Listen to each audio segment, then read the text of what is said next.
So our speaker for the discussion group this month is Rich Toebe, and Rich is the cooperative extension educator, watershed livestock educator for Delaware County. And he also has a grass-fed sheep operation in the same county with his partner, Kim Cassano. So I'm going to go ahead and let Rich get started right now. All right, take it over, Rich. All right, thank you so much, Tatiana. And I'm going to go ahead and start sharing my screen. So if you could verify that you see my screen and that my voice is coming through well. Yep. All right, great. So yeah, welcome. My name is Rich Toebe. I am the livestock educator in Delaware County, and I work within the New York City watershed area, and I'm also a sheep farmer. So the picture you're looking at is the sheep farm that I have in the Catskills here in Delaware County with my wife, Kim. She's actually in the background. You can't see her. So the photo you're looking at is my sheep. This was taken maybe 2 weeks ago. And the way I feed my sheep in the winter is I set up round bales. I use the Premier round bale feeders. I feed 4 bales at a time. There's 50 adult sheep out there, and it takes about a week for them to eat those 4 bales down. And then I advance them to the next 4 bales. So the bales are all preset in the late fall, early winter, before the animals need to start feeding off of them. They're set on pallets and they have bale feeders around them. So when it's time to move, I just flip the bales onto their ends, take off the plastic, take off the net wrap, move the bale feeder over. It's a little bit of work, but I only do it about once a week. I lamb in May. My wife and I, we lamb our sheep in May on pasture. The forage analysis you see there, that's what they're currently eating. And so tonight I'm going to be talking about basically creating a winter feeding plan. We're going to be talking a lot about nutrition. I'm half farmer and half Cornell extension educator. So you're going to see a little bit of both types of personality as I go through the presentation tonight. So if I can move to the next slide, I want to talk a little bit about me. I started sheep farming back in 1996, and you can see in the upper photo, that was my farm back in Wisconsin. I was much younger. I had an endless amount of energy. I built all those hay feeders out of wood. I advanced those hay feeders every single day to improve the soil fertility. I brought out 25 bales and many buckets of water every day to feed. It was a lot of work. So I had a good work ethic, but I wasn't very smart.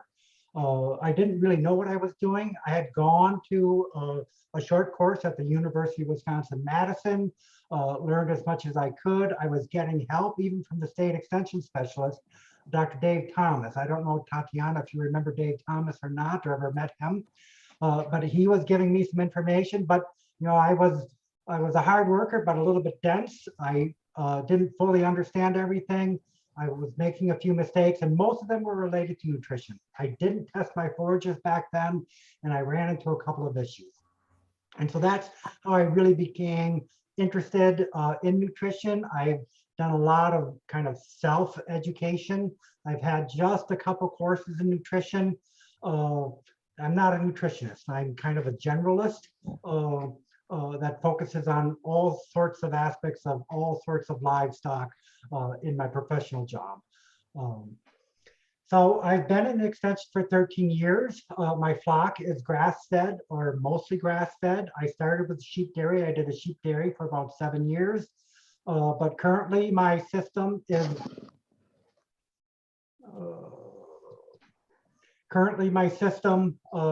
is one where I'm utilizing just grass. I keep getting a message here that I'm going to have to decline again. Someone's asking to take control of my screen.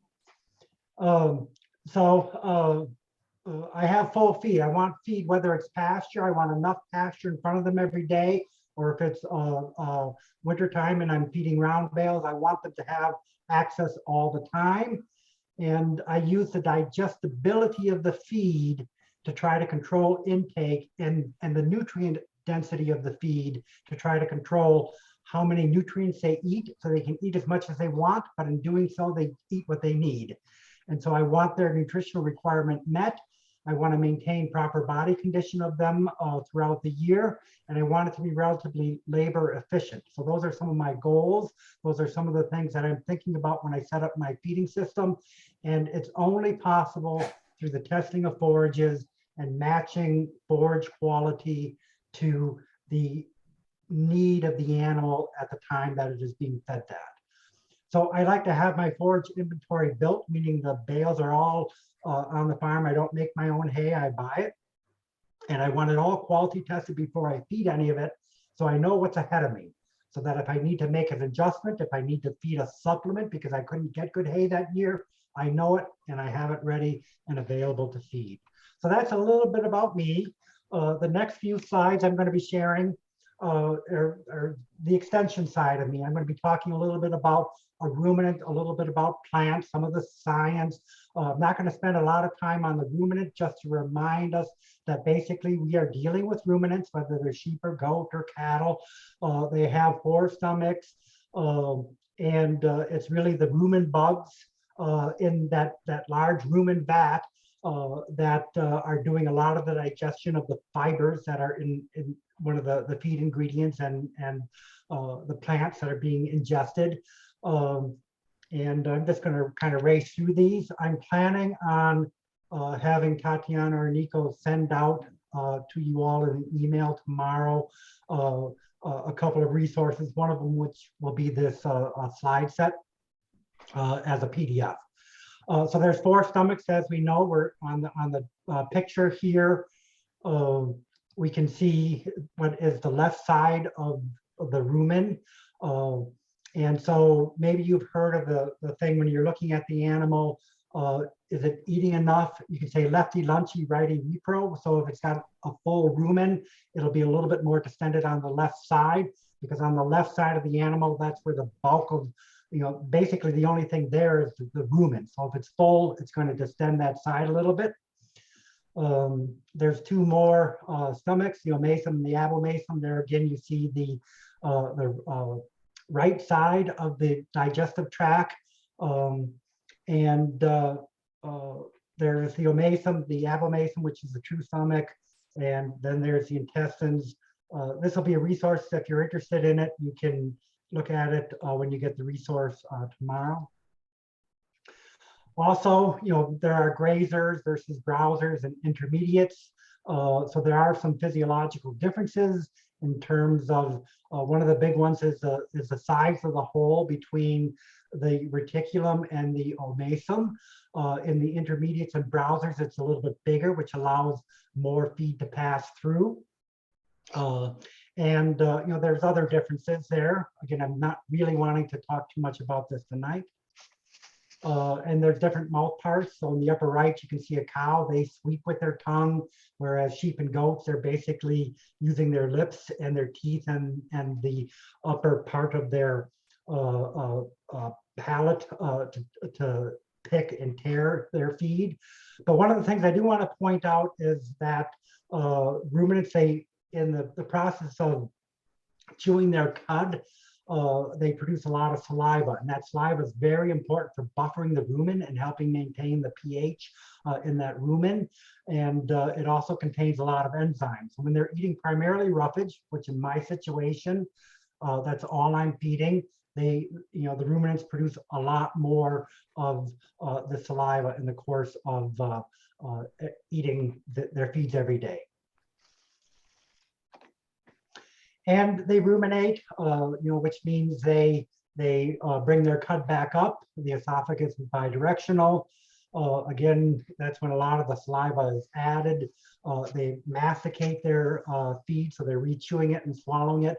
And when that cud falls back into the stomach, it's basically following falling into the reticulum. And the reticulum and the rumen, they're kind of connected. And so the liquid parts, they begin to move through into the omasum. The really small particulates will move through in the omasum, but the rest, they'll just kind of all mix together. Again, in the rumen and the reticulum. What's important with ruminants is that we have a nice rumen mat on the top, which helps the animal feel comfortable. So when we're thinking about nutrition and feeding the animal, I think it's of value to remember that it is a ruminant. And if you know a little bit about how that 4-compartment stomach operates, it might help you understand certain things about how an animal or the amount of time it takes for food to pass through the animal and so forth. I want to spend a little bit more time on the plant because this is what we're feeding. And I recognize that for many of you, this might be a review, but it's good to always, I think, review and remind ourselves that we're dealing with a ruminant animal and that we're dealing with plants and that there's biology behind all of it. And if we understand some of that biology, I think it helps us become better at feeding our animals. So as a plant grows, there's changes that occur. So obviously this top line that you can see here, maybe I'll improve my cursor here. So this top line is the dry matter. So as the plant grows, there's more dry matter. And as it grows and ages, it takes time. There gets to be more fiber in the plant. And there gets to be more non-structural carbohydrates, or the center of the plant cells, which I'm going to show you in a moment, up to a point, and then they tend to decrease. Same thing with protein, it increases for a while, and then as a percentage it decreases, but lignin just keeps going up. So in this particular picture, you can see that it's early spring and the grass is going through the reproductive stages. Later in the year, it's just grass, even older grass, until we either cut it for hay or consume it. And these same trends are occurring. Rich, the only thing I might point out is that lignin there would also be fiber, that would be your indigestible I fiber. already got it. I went down into Right. That's correct. So at the cellular level, we look at the individual cells in that plant, there are changes. So the cell walls are the fibers. So cell walls are made of cellulose, hemicellulose, and lignin. And as the plant ages, the percentages of that changes and the amount of that changes. And we can measure that on a forage test with NDF or other measurements that look at fiber. So if we look at this on a young vegetative plant, the bulk of the cell is the cell contents. And there's about 20% of that plant cell is cell wall. And as it ages, especially as it gets over mature, that cell wall begins to be a very large component of that cell, and there's less cell content overall as a percentage. But then when we take a look at the relative proportion of the fiber components in that young cell, the fiber that's there is mostly cellulose and hemicellulose and not very much lignin. The rumen bugs can digest cellulose fairly well and hemicellulose even better. But as that plant cell ages, there's a lot more cell wall, but the composition of it changes. It begins to be almost 50% lignin, which, as what Tatiana points out, is an undigestible fiber. It just passed through the animal. And that then the cellulose and the hemicellulose, which can be digested, is a smaller percentage. So this has a great impact on its nutritional value and intake. And this is what I'm taking advantage of when I decide the quality of the forages that I'm putting in front of my animals at their different stages in their life cycle, so that I can control the digestibility of what's in front of them and how much they can take in. And so this is how I match and can have as much feed or full feed in front of them, but not have them overeat or undereat. So again, we have the plants going through the stages, and there's two columns on the right. One is the digestibility of the plant particles. So when there's more hemicellulose and cellulose and more cell content, it's more digestible as it ages. There's more lignin, there's less cell content, so it's less digestible. And so you can see that by that red line. The digestibility of that plant tissue or the cells goes down. And the intake also goes down because it takes the plant, it takes the animal longer to break those fiber particles down small enough that they can pass through. And it also takes more time for those rumen bugs to get through and digest all that hemicellulose and cellulose that's in there. So the amount of nutrition available to the grazing animal in a plant changes over time based on since it was last grazed or removed, how old is that plant parts that we're eating, the grasses, the season of the year. In summer, when there's a lot of light in these northern latitudes, there tends to be a lot more fiber cell wall because the plant has more time in the light and is growing more. And the species of plant, there's big differences, especially between grasses and legumes. So I'm going to try to bring these things together now, bring the plant and the animal together. When I think about the nutrition needs of an animal, I think that animal needs energy. It needs calories to accomplish what it needs to do, grow, produce milk, produce meat, just maintenance. It needs protein. It needs minerals and vitamins such as calcium, phosphorus. There's a long list, but these are the two that we tend to look at first when we're looking at minerals in a ration. It needs fiber, which we can measure through NDF, NDFD. There's others. I'm thinking in coming weeks, we might, or the next time we meet, we might learn more about a concept of potentially fermentable NDF or neutral detergent fiber, and of course, water. Animal intake is affected by a lot of things. I talked about the maturity of the forage, how dense in a pasture situation, how dense the forage is, the bite size, the bite rate, if there's adequate water and quality water and cool water in the summer, we can increase intake. So there's things that we can do to affect intake. I talked about before we started that my hay is all processed when the round bale is being made. So all the pieces in the hay, in that round bale, there's nothing much longer than 3 or 4 inches. So the animal, when it eats it, doesn't have to take a stem that's 18 inches long and break it apart. It's starting with stems that are just 2 or 3 inches long, and so it can actually intake more. There's less time it takes for those plant parts to get completely masticated down into the small enough pieces where the rumen bugs can consume them.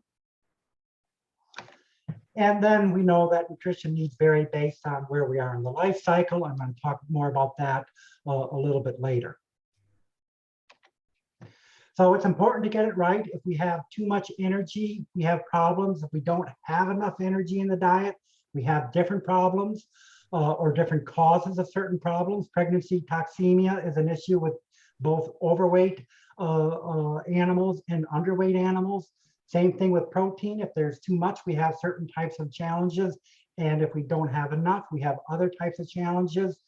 One of the things that I've noticed, having looked at hundreds and hundreds of diets and forages and so forth over the years here in the Northeast, and at least in Delaware County, energy is normally the most limiting component of the nutritional demands of the animals for the high forage diets that I work with. If we're feeding grain, it's different. Protein is seldom limiting where I am at. There's almost always enough protein, and every year there's a period of time where there's too much protein that I have to deal with in this all grass diet. So I'm going to go through a couple of forage terms. Again, in the upper right here, you can see a forage analysis, and you can see that I am going to be looking at just a few things on that forage analysis. There's a lot of numbers I don't look at. So one is total digestible nutrients, or TDN. This is a measurement of the amount of energy. One is crude protein, and you can look there, you'll see TDN is right here. Crude protein is another thing that I look at. Right here, crude protein. NDF, I want to know how much fiber is in there. So I can look at NDF, and up here it's ANDF or amylase NDF. It's the lab that I use, Dairy One, they only use amylase in their NDF calculations. So that's why that little A is there. So I'm going to go through a couple of these terms, and then I'm going to start to talk about collecting the forage sample and analyzing it and then using it in a ration. So total TDN, or total digestible nutrients, is a measure of the energy value of a feedstuff. It's a calculated measure. It's a sum of the digestible fiber, the protein, the lipids, the carbohydrates. There's an equation. Every lab kind of has their own slightly tweaked method for calculating TDN. So I go online and I find a calculation, and I find the numbers on, it never equals exactly. So there's a little bit of individualism by lab on how they actually calculate it. Forages typically range from 50 to 70% TDN, and this is for what my experience here in the Northeast. If you go out and you're using warm season grasses, it's going to be different. So it might be, the range might be a little bit different. Very seldom do I see forages much below 55%, and the highest I've seen forages was about 72 or 73% TDN for well-made, typically third cut hay. The book values for forages are almost always going to be wrong.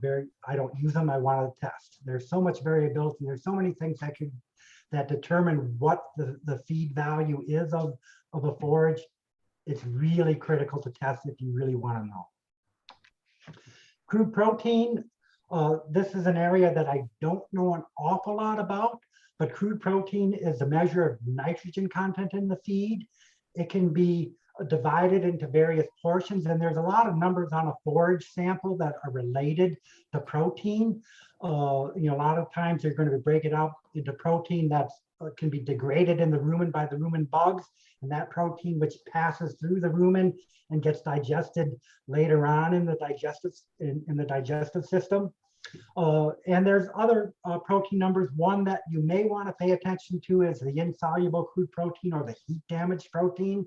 So if you don't make your hay correctly, or your baleage correctly, you might have some heating, and then some of the protein binds and just passes through the animal. Sometimes you might have fed some of these, and sometimes they're like caramelized and they're sweet, and the animals seem to like them, but they don't have as much feed value. So most labs will adjust, give you an adjusted crude protein amount to deal with the indigestible or the heat damaged protein. And typically the number will only be different, and I'll show this to you later, if the amount of heat damaged protein is more than 10% of the total amount of crude protein. Most simple ration tools, including the one that I'm going to show you tonight, they use crude protein. They don't use any other numbers.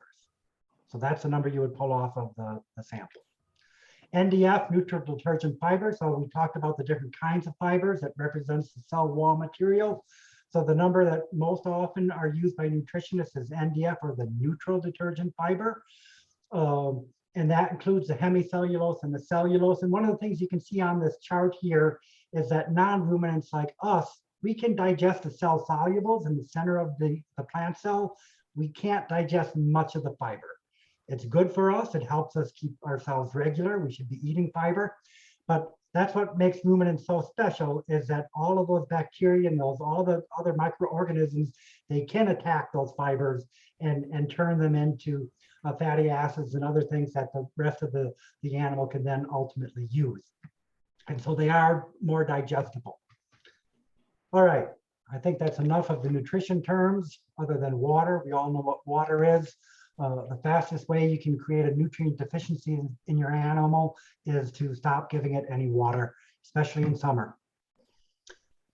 All right, one last concept I want to talk about is hierarchy of nutrient use in ruminants.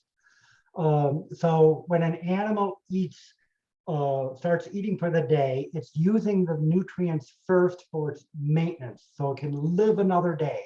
And it's not going to grow until it meets its maintenance requirements. And then once that's met, if there's extra calories or energy in the diet, it can use it to grow, if it's a growing animal or growing a baby inside of it. And then ultimately, if it's an animal for meat, it can use those extra nutrients for fattening. A mature animal, it first feeds for maintenance. It's not developing its own new tissue. It might be growing a baby, but then it uses it for milk production. And if there's extra left over, it can use it for getting ready to reproduction again. Not so much a problem in sheep and goats, but in the cow world with the 9-month gestation, it's critical. And if we don't get the nutrition right away with beef or dairy cattle, it takes them longer to get pregnant. The thing that I want to point out is that energy is used fairly efficiently for maintenance. It's used less efficiently for development and growth in the animals. So the next thing I wanted to point out is for a mature animal, for a ewe or a doe, when it's in the maintenance stage, it needs low quality, like a TDN of 55 will be more than adequate. But if it's growing a fetus late in gestation or producing milk, it needs a lot more energy. And if you're providing it primarily through forages, you need to be feeding forages with a TDN of 70 to begin to have enough energy there. For lambs and kids, things that we're trying to grow until we're going to butcher them, they basically need energy dense feeds their entire life so that we're efficient and get them to that finished stage relatively quickly. All right, enough of the extension stuff. I'm going to start talking more about the farmer end of things and what we do. So you're going to want to collect a forage sample, and it might be pasture if you're looking at diets in the summertime in your pasture-based operation, or you might be testing your forages that you're going to be feeding out in the winter. It's key to collect a representative sample. Excuse me. So for hay and baleage, you're going to want to collect a little bit of forage from 8 to 10 bales in a particular lot, if you can afford to do that. Sometimes with baleage, because we're putting a hole in that baleage and we're allowing oxygen to get in, I might use 5 or 6 bales, because there's a little bit of loss you're going to get with this hole that you make, even though you put high quality tape immediately after you collect on that hole. Different lots should be tested differently. So in this particular picture, you can see that there's this lot from 8 to 26, and then a lot from 7-10. You wouldn't want to mix those together. An average doesn't help you. You want to know what each lot has. On this particular farm, on years that I've helped them, we often will be taking 20, 25 different samples. And at $18 a sample, that can add up. But if it saves you a couple of lambs, it's a really inexpensive investment. So with cool season grasses, NIR is the least expensive route to go. It's going to be very accurate. If you're really interested in the mineral content, you're going to want to use wet chemistry. If you're looking at a grain mix, you're going to want to use wet chemistry. It's going to cost you a little bit more. So you might want to ask your local extension educator to help you with equipment, to help sample, to help make sure you select the right test, the right lab to send your sample into. So this is what you're going to get back. So this particular sample is what I'm feeding my animals right now. They are about 2 months pregnant. They're not going to lamb until mid-May or 10th of May or so. And so I don't want them having very high quality hay. But what am I looking at here? So I'm looking at dry matter. Well, I'll explain what you have here. You have a column of components. So these are the various things that were tested for, and they're giving you numbers on. Then they have an as fed, which is as it includes all of the moisture that's in that sample at the time of testing. And then they convert it to a dry matter basis as though there's no water in it. So we need to know the amount of dry matter percent. We pull that from the as fed column. Everything else, when we're working on a ration, we're pulling from the dry matter column because we balance on dry matter. Now the ration calculator that I'm going to show you that I use in a few minutes allows us to go back and forth between as fed, because that's what we have, and dry matter, because that's what we use to balance our diet. So for the calculator that I use, All I'm pulling off is the dry matter number, the percent crude protein, calcium and phosphorus, and then TDN. Those are the only numbers that my calculator uses. Oh. But you're also getting a lot of results on that forage test that kind of give you a report card on how well that forage was made. Was it made when it was properly dry? Did we get it, if it's baleage, did we get it packed tightly enough? Did we, the time between cutting and getting it baled, it was short enough? Did we have the right moisture? So there's all sorts of things on this forage test results that allow us to kind of have a report card on the quality of the making of that. So again, we use the dry matter column. You can look at percent ash. Anything above 9% for grasses indicates there's a lot of soil, most likely a lot of soil in that forage. And we don't want that. And if it's a fermented forage and there's a lot of soil in it and it was made too wet, we're probably going to have clostridial fermentation and we're going to have a lot of problems feeding that out. So we want to make sure we're raising our cutter bar. So we can evaluate that. We can look at the fermentation and on for baleage, you'll have a fermentation score. On this particular baleage, you can see it of 3.92, not very good. It could be better, it could be worse, and I'll show you a resource to use in a moment that'll allow you to look at that. We can also look at the amount of acetic acid. We'd want that to be above 3% as a total. It's not, so that's why the fermentation score is a little bit low at 3.92. And we can also look at protein loss by comparing our crude protein to the adjusted crude protein, and there wasn't any protein loss here. Most of the forages I worked with, they were made reasonably well, and the crude protein and the adjusted crude protein numbers are the same. So this is the resource that you'll get tomorrow in an email. So this is the Livestock Farmer's Guide to a Forage Analysis Report. If you print it out front to back, one side talks about nutritional factors, the other side talks about how to evaluate the haymaking, and it just talks about the different numbers on their crude protein, minerals.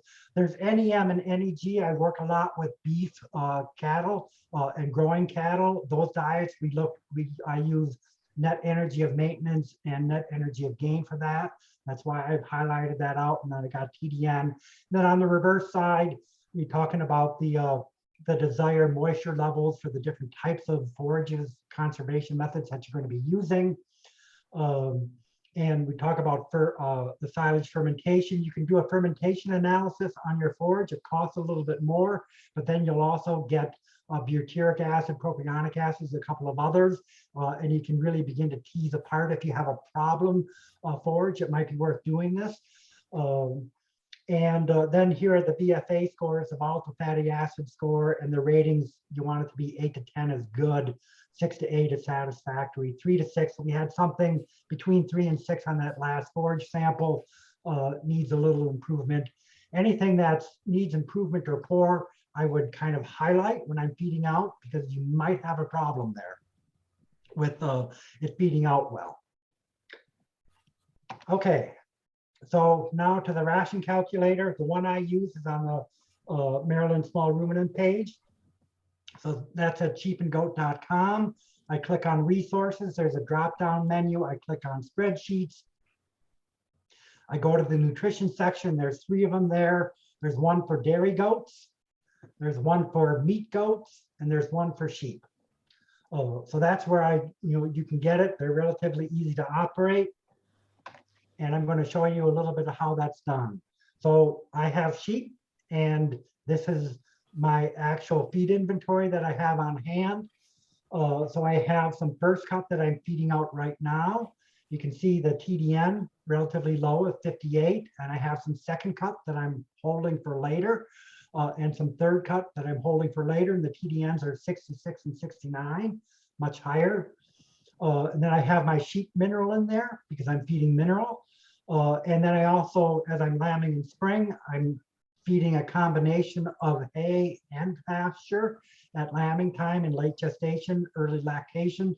So I have some spring pasture numbers in there. These are kind of typical So I just have that there so that I can plan that when I'm feeding my animals in May, I know that some of what they're getting is spring pasture and it's pretty energy intense, quite high in protein. It's got some other issues. One of the things to note in early year, your early May forages, your calcium and phosphorus, they're almost flipped. Sometimes the phosphorus is higher than the calcium level. And in our diets, we want to make sure that we maintain a 2-to-1 calcium to phosphorus ratio so that we don't have problems like urinary calculi in our, especially male animals, especially castrated male animals that are growing.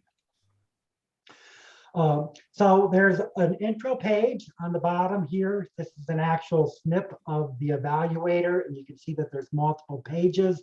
So this is the intro page. This is the inventory of feedstuff page. So I've already loaded it with my forages.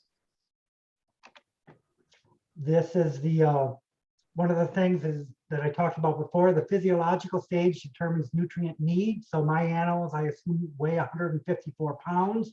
So depending on where they are, maintenance animal only needs 1.36 pounds of TDN, whereas early lactation 3 or more needs 3.34 pounds of TDN. So you can see that that nutritional demand changes. So you have to know the weight of your animal, and you have to know where it's at in its life cycle. You need to describe that animal fairly well so you can get an idea of what it needs in terms of energy and other nutrients. So my 154-pound ewe, the predicted intake will change. So you know, the animals, there's a lot of research that goes into the NRC numbers. And so these are NRC numbers and there. And one of the things they give you is if they're getting a diet that's fairly close to meeting their nutrient demand, this is what the animals would typically intake. It's a number in the ballpark. It can be quite different depending on a lot of different things. Intake is really hard to know for sure, but it varies. And as the animal goes through, when it's lactating, it's designed, the animal has hormones and whatnot, it really wants to eat because the demands that it senses in its body is so great. Just like if I am doing a lot of physical work, my appetite increases. All right, so I'm now at the pregnancy tab and the worksheet tab where it all happens. So I'm just going to give an example of early gestation twin lambs. This is what they need. They need so much energy, so much protein, so much calcium and phosphorus in the diet. And then the second one is for late gestation twin lambs, which is about a month and a half from me. They need more energy. They need more protein. That fetus is growing faster, and they need more calcium and phosphorus. So then based on the inventory of feeds, right now, I don't need a very energy dense diet. So I'm letting them have the lowest quality feed I have. And I'm feeding on an as-fed basis, 4.25 pounds. This automatically changes it to the dry matter basis for developing the ration. And I'm also giving them some mineral every day. And so on an as-fed basis, they're eating about 4.3 pounds. On a dry matter basis, about 3.9. And if I do the math, they're eating about 2.5% of their body weight in dry matter each day. They need 1.96 pounds of energy. They're getting 2.23 if they're doing this. This was a low protein feed. And so I'm a little bit shy on protein. So you can see here, this number is in red, but it's fairly close. And my animals are probably eating more than 2.23 pounds. This morning, I condition scored them. They were 3.5 and 4. Was, you know, the animals that I put my hands on their back, they're doing quite well out there in the snow on this feed. Their calcium and phosphorus is being met, and the ratio is 2.3 to 1. So that's a good ratio. I'm in good shape. I would expect my animals to perform well. If I go out there and look at them, they are performing well. Late gestation, I'm going to switch out my hay to this hay second cut. It's more energy dense. They're going to eat a little bit more at that point because it's more digestible. And physiologically, because they're rapidly developing these fetuses, they want to eat a little bit more. And again, they need 2.66 and they're eating about 2.8. There's a lot more protein there, so I'm overfeeding protein, and they're getting plenty of calcium and phosphorus in good shape. So this is the sort of thing that I can do. So if I am feeding, I just keep kind of playing around with the numbers, and I want to make sure it makes sense. So you have to have an idea, can the animal really eat this? Can the animal really eat that much of that feed or not? And that's where I like to calculate the percent intake and see if I'm in the ballpark. And then the other thing that I do all the time is body condition. That's the best way to know on the longer term of my animal's nutritional status. Animals are ideally in the middle range of those scores, 3, 3.5, 2.5 may be okay, when you're a month into the lactation. Animals at the extremes are going to have a lot more health issues and problems. So monitor your body condition scores very regularly, write it down, watch for trends. Then you're going to know if you're hitting your targets or not. Early on, I said I made mistakes. Early on, I didn't really know how to body condition score, and I didn't forage test. But I think, I go back and I look at the pictures, my animals were thin. I didn't know that hay had a wide range of quality, and I wasn't feeding good enough hay. I was feeding enough according to what my mentors and said I needed, but we never tested. And so I really wasn't feeding enough nutrients. So that's kind of what I had here. I know I went through an awful lot. I don't know if people have questions. I'll stop sharing unless people have questions about anything I had in the presentation.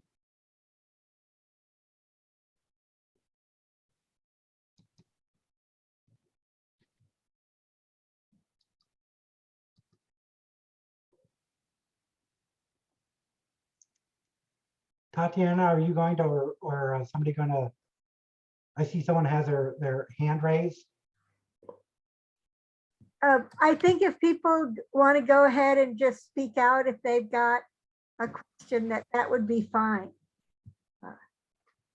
So I wanted to just ask, because I use a fairly similar feeding system to yours, where they have basically free choice access to reasonably good quality feed at all times. How are you regulating intake in that scenario? Is that by choosing better or worse quality feed, or how do you do that? Yeah, so that's exactly what I do.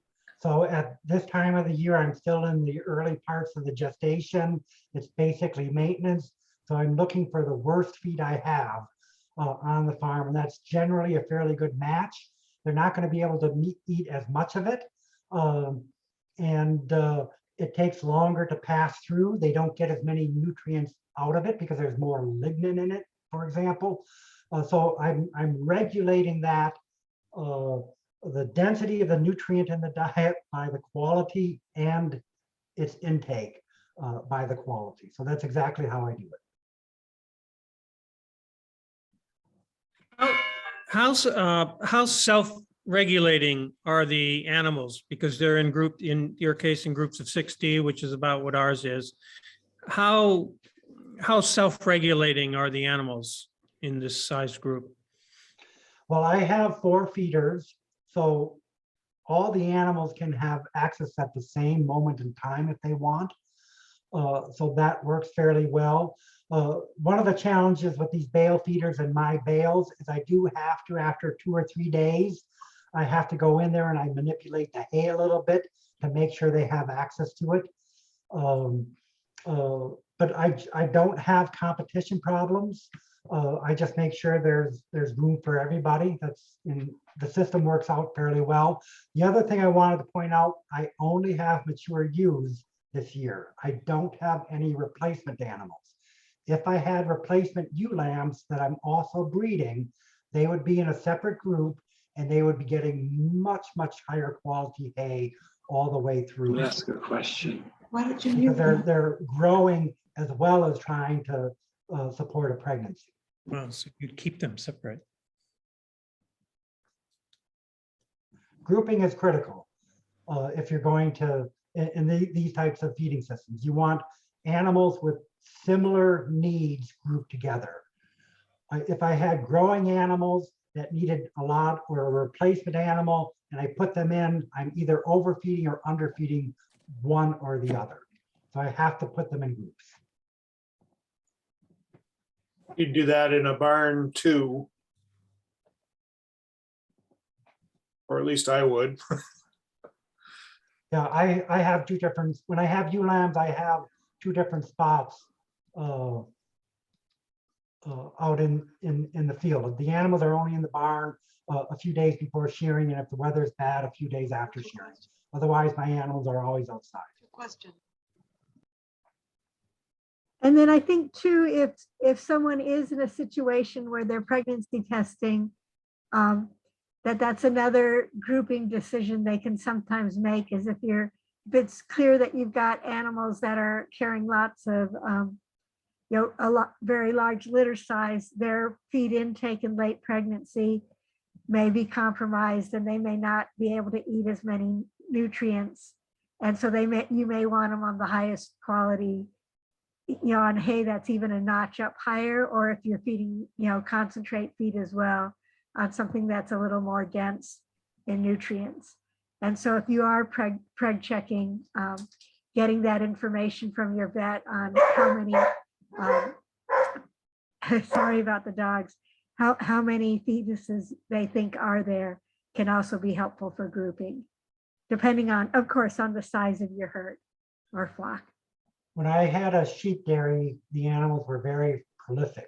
Triplets and quads were common, and we would ultrasound, and we had multiple groups, because absolutely right, those with triplets and quads, late gestation, even the best quality hay isn't enough. You have to supplement at that point. And if you use a ration calculator, you're going to discover that. The best quality hay, if I had used with triplets, wouldn't be enough late gestation or early lactation for them to meet their genetic potential in terms of milk, if it's lactation, or to be able to support that pregnancy well in the gestation. Yeah. Hi, I have a question. So I have a sheep dairy, and we're having some challenges with our grain that we feed reaching the right calcium to phosphorus ratio. So we found through testing with Dairy One that what we were feeding grain-wise was out of balance, and we asked them to add an additional 50 pounds of lime per ton. And interestingly, it still came out rather inverted. It's 0.06% calcium to 0.26% phosphorus in the grain. So their thought is that, of course, we're feeding a forage as well. The forage has the right balance in terms of being about 2 to 1, but we're still uncertain if the ewes are getting the proper ratio.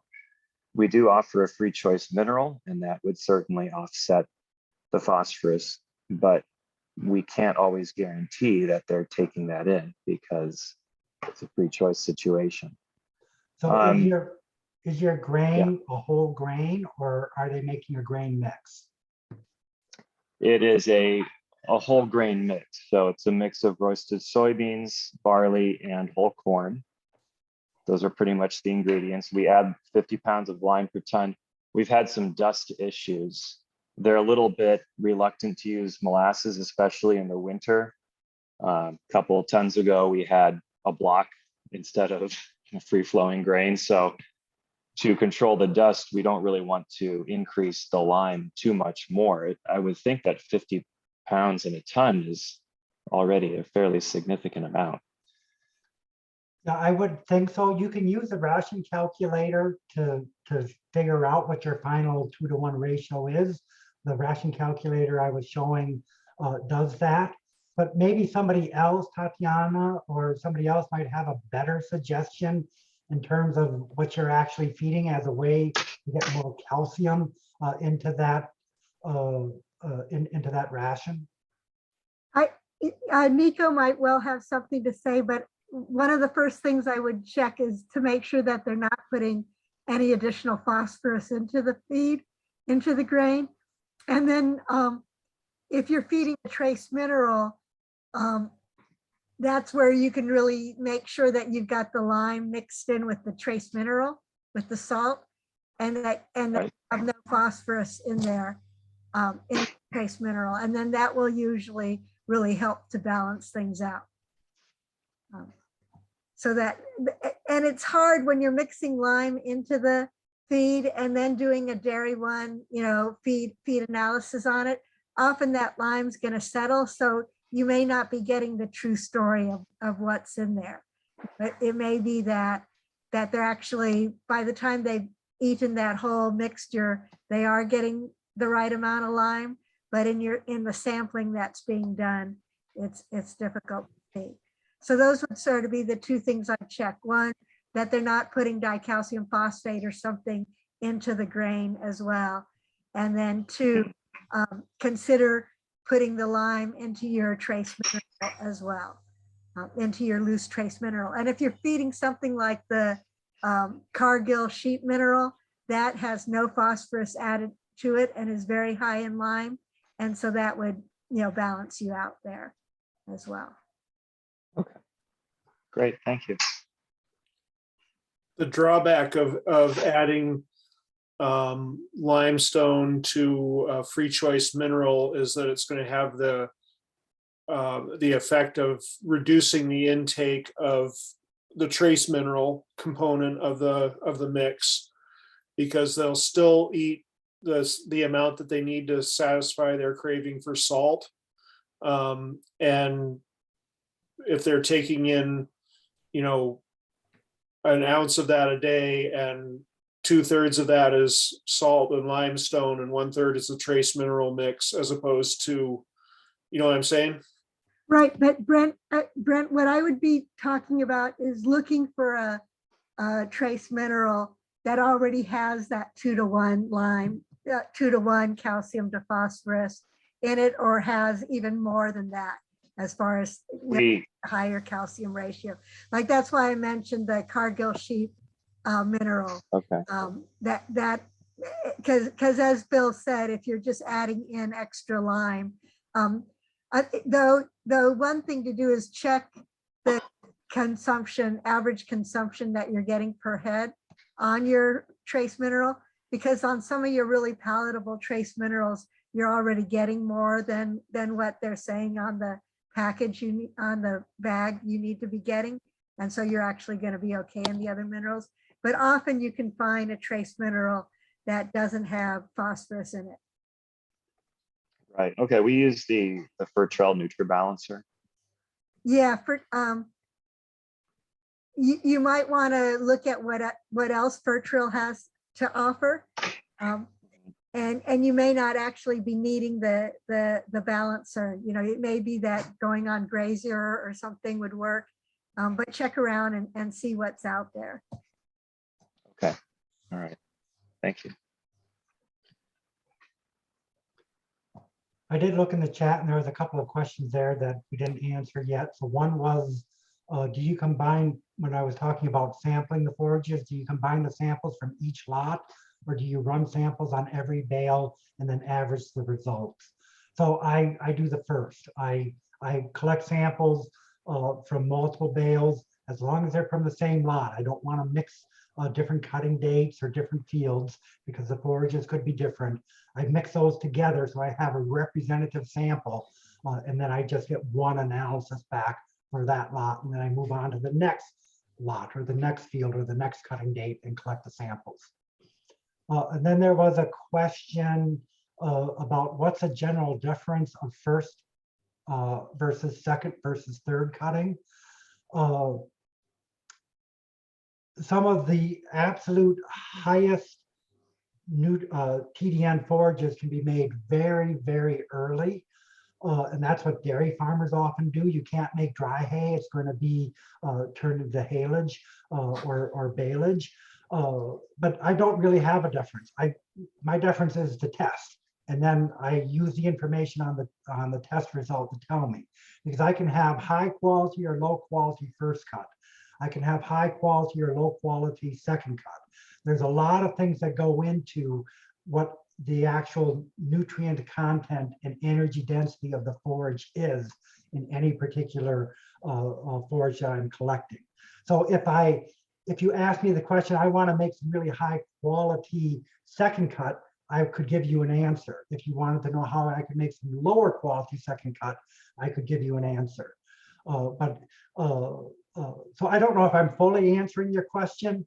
I tend to see the highest numbers in early cut first and forage cut late in the year. And I see some of my highest NDF numbers in late cut first cut, and some of the second cut done in the middle of summer where the forage was last cut 50 days prior. So those were the two questions I saw that weren't answered there. In a perfect world, you'd cut your hay on the same sort of schedule that you would be shooting for in a dairy grazing rotation, every 30 to 35, maybe 40 days, so that nothing is ever very mature and the lignin is low. But the weather doesn't cooperate with that, and the equipment isn't in the right place, and all of the things that happen when you're trying to make hay, right? So sometimes you make hay that's more mature, and what I think what we're seeing here is that there's a place in the ration for almost any kind of hay. You just have to know what it is and know when to feed it. I mean, there's floors and there's ceilings, but within reason, there's a way to use lower quality, like 52% TDN baleage, and there's another way to use 68-70% TDN baleage. So it's important for you to understand your system and where your animals are. So my animals lamb in May. I need more bad quality hay than anything else.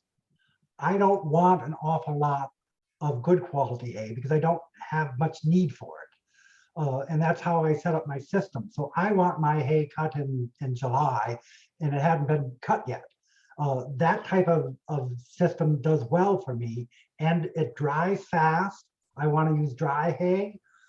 It's much faster for the farmers to get that dry, and so forth. So understanding your system, what you need, is critical. I talked that before the winter feeding season begins, I want my inventory built, but I can figure out what I want in my inventory in the middle of summer, or even in early spring. I know that next year I'm going to be feeding essentially dry ewes for 3.5 months, and I don't need high quality hay for that. I want low quality hay for that.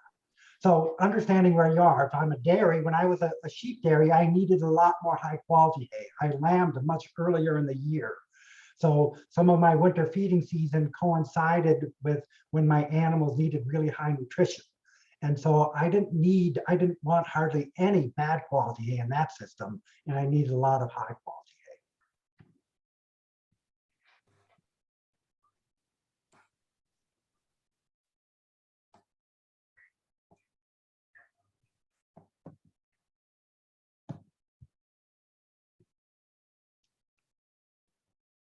One thing, Rich, is you mentioned, crude protein and then also adjustable crude protein, and how there can be a difference between those two figures if there's been heat damage to the hay and some other problems that can occur that make the protein not very digestible.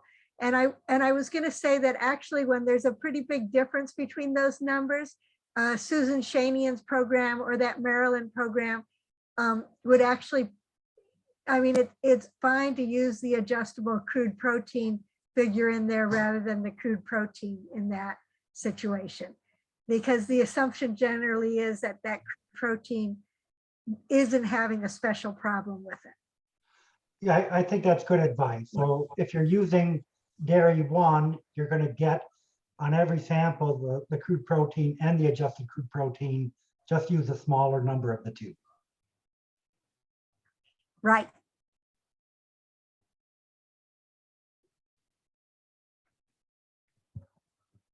Well, I really appreciate everyone hanging in here tonight. As I said, I'm going to get Nico and Tatiana a PDF of my slide set. And you'll also get that forage handout that talks about the numbers.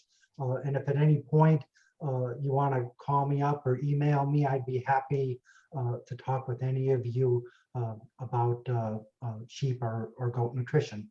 I didn't demonstrate the calculator, but if you've never used that calculator before and you want help the first time, you can reach out to me and I'll set up a Zoom and I'll help you become familiar with how to use that calculator that's found on sheepandgoat.com. And there are other calculators out there as well. So with that, if there's no other questions, I'll turn it back to Tatiana and Nico for anything else we're doing tonight. Sure. And we can go ahead and shut off the recording at this point.